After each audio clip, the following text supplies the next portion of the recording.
Well, hello and a very warm welcome back to the Andrew Eborn Show with me, Andrew Eborn. Who else? Joining me now in the studio is AI expert and barrister Andrew Eborn. Thank you for coming, Andrew. Lawyer Andrew Eborn, who's an expert in copyright, international licensing and global rights management. It's good to have you on the programme. GPs, they're saying that at the moment it's about empowering things like artificial intelligence. The more information that you have, the more that you're going to be able to tackle diseases and so on and so forth. How did you navigate those moments when personal conviction clashed with political expectation? Well, I said I wouldn't be Secretary of State for Health if we won that election. I was in Shadow Secretary of State at the time. Because Donald Trump's second term, it began with over 300 executive actions in the first 100 hours, including measures on immigration and withdrawing from the Paris Climate Accord again. What do you see as the most significant early action, how it might shape his presidency, Errol?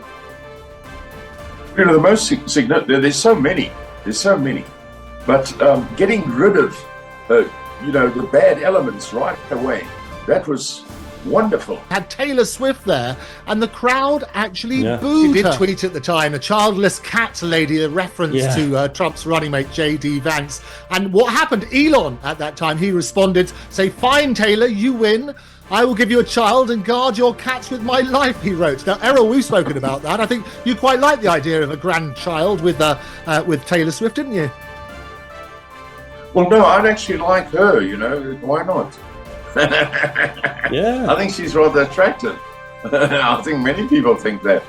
She's a lovely girl, I'm sure, And so a I've got no problems great with business her. person too. Great business person. I mean, she's crushed it. She's got a billionaire. You don't see that much in entertainment. You see, wealthy people. They're successful and wealthy in general, but not like her. I mean, she's like Michael Jackson kind of level in terms of business. Forget about your musical taste. Phenomenal at getting the brand out and taking every opportunity. And it was Mark Twain who said, well, if you don't read the newspapers, you're ill-informed, but if you read them, they're misinformed. What I wanted to talk to you about is basically what role do you think the media is going to play in this particular election? You started your political career at the tender age of 8. Tell me about that, supporting John F. Kennedy. Well, I was, I'm from a Catholic household. I grew up in outside New York City in Connecticut.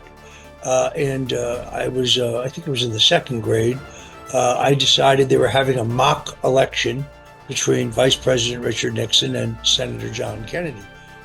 The other great thing is, as well, is that we had the first ever AI safety summit right here in the UK. And that's where the UK can do not just about the innovation, but also about the sensible regulation. Make sure we get the safety net in place accordingly. I always say that AI, artificial intelligence, is perhaps our greatest human achievement, but also the biggest potential existential threat. You told me when you came on the show beforehand that Britain doesn't need another political party, which is why you set up the Great British Pact, basically to try and unite the right.